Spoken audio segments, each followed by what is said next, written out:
అదే RTV app వార్తల్ని క్షణాల్లో చదివే అవకాశం ఉంటుంది. ఒక న్యూస్ పేపర్, ఒక టెలివిజన్ ఛానల్ మీ చేతుల్లో ఎప్పుడు ఉంటాయి. రాజ్పూర్లో ఒక వ్యక్తి ఎన్ఓసి కొరకు కోళ్ళ ఫారం పెట్టింది. అయినా దానికోసం ఎన్ఓసి కొరకు జీపీకి వచ్చారు.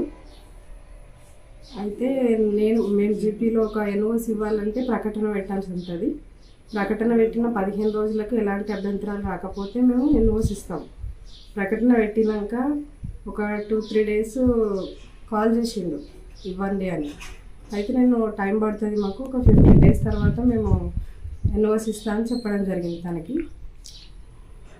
అయితే ఒక 4 డేస్ తర్వాత మళ్ళీ నేను ఒక 2 డేస్ తర్వాత సార్కి కాల్ చేసినాను, డౌట్ వచ్చి. సార్కి కాల్ చేస్తే సార్ అన్నారు, మేడం మీరు జీపీ నుంచి ధృవీకరణ ఇవ్వడం జరిగింది కదా, నేను అది ప్రాసెస్ చేస్తున్నా అని చెప్తాను.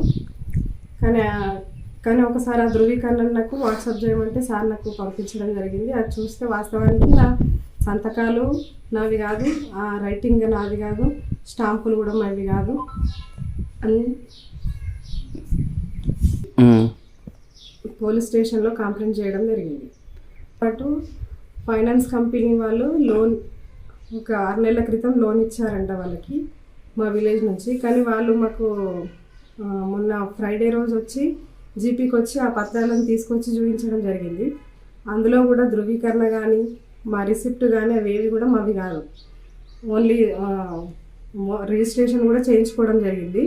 ఆ వ్యక్తులు రిజిస్ట్రేషన్ అయినాక వాళ్ళు కట్టకపోతే ఇప్పుడు ఆ లోన్ ఫైనాన్స్ వాళ్ళు మా దగ్గరకు వస్తే ఆ డాక్యుమెంట్స్ అన్నీ మావి కాదని చెప్పడం జరిగింది. ఇక మా ఫోర్జరీ చేసిరని గ్రహించి పోలీస్ స్టేషన్లో కంప్లైంట్ ఇవ్వడం జరిగింది. మరిన్ని వీడియోస్ కోసం ఛానల్ ని సబ్స్క్రైబ్ చేయండి, లేటెస్ట్ అప్డేట్స్ కోసం వాట్సాప్ ఛానల్ ని ఫాలో చేయండి అండ్ లింక్ డిస్క్రిప్షన్ లో ఉంది.